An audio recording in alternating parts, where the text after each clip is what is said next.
Čo by ste robili, keď sme urobili to, čo sa stalo v Polsku? Já myslím, že RTVS hlavně, co potřebuje, je lepší financování, aj politik má niekedy právo profesionální novináři. Politik má niekedy právo postaviť otázku. Čo by ste robili, keby sme použili ozbrojené zložky na Slovensku, aby sme vtrhli do RTVS? Čo by ste robili? To ale přece nikdy nebylo nutné. A já si opravdu myslím, ale sa to niekde stalo. Že z těch slovenských médií... Polská vláda je taká, aká je, no tak je to v poriadku. Polská vláda má správny názor, tak aký sa očakáva. Nečakajte odo mňa, že ja budem prispôsobovať moje postoje v zásadných zahranično-politických otázkach k tomu, aby som bol hladkaný po hlave v Bruseli alebo niekde inde. Toto sa nikdy nebude diať. Mám svoj názor na vojnu na Ukrajine, tento názor nezmením.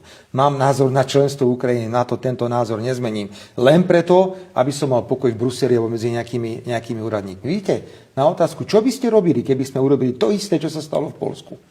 Všetci by ste tu boli z Českej republiky, aby ste stáli možno na tých istých tribúnach z opozície, aby ste kričali.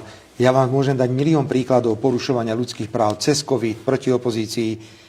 Zoberte si, že by, ja neviem, sa stalo v Českej republike to, že významný český opozičný politik by zorganizoval veľké zhromaždenie protestné a 5 minút pred začiatkom zhromaždenia, na ktorom má vystúpiť, príde polícia a vás stiahne do auta, vás ho zadrží. To sa mne stalo. A všetci ste boli ticho. Lebo to bolo v poriadku. No boli ste ticho.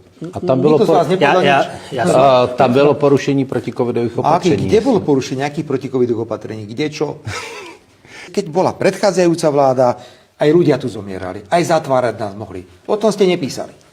Ako tu boli ľudia z opozície zatváraní, ako zomierali ľudia vo väzniciach. O tom ste nikto nepísali. Viete si predstaviť, že máte desiatky rozhodnutí o väzbe, kde tým ľuďom ráno vykopli dvere, zobrali ich na políciu a dali do väzby a teraz majú všetci rozhodnutia, že tá väzba bola nezákonná. No alebo bola dobrá vláda, ktorá poslúchala Brusel, ktorá poslúchala Spojené štáty.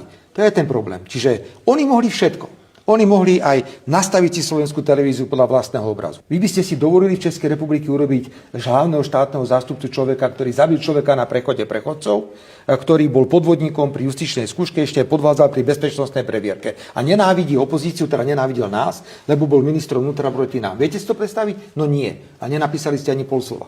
To je celý problém. A my legitímne a demokraticky meníme zákony teraz, demokraticky a legitímne v parlamente po riadnom legislatívnom procese, ktorý je stanovený zákonom.